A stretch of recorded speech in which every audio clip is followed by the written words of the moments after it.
Welcome to BRS news. జై NSUI. మన ఆధునిక రెవెన్యూ డివిజన్ అయినటువంటి పత్తికొండ పట్టణానికి రేపు సీఎం ముఖ్యమంత్రి వస్తున్నారు.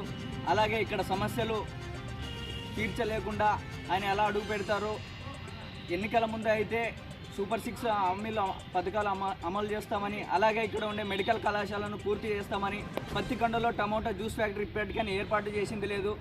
అలాగే అక్కడ వజ్రాల గని ఏర్పాటు చేస్తామన్నారు. ఇప్పటి వరకైనా ఇలాంటి ఫ్యాక్టరీలు కానీ నిరుద్యోగులకు ఉద్యోగాలు కల్పించడంలో కానీ కూటమి ప్రభుత్వం విఫలమైంది. కావున ఇప్పటికైనా చంద్రబాబు గారు మేల్కొని ఇక్కడ ఉండే ఎన్ఎంసీకి మెడికల్ కాలేజ్కు ఇప్పుడు నిర్మాణం జరగవద్దని లేఖ అయితే రాశాడు ఎన్ఎంసీ పరంగా.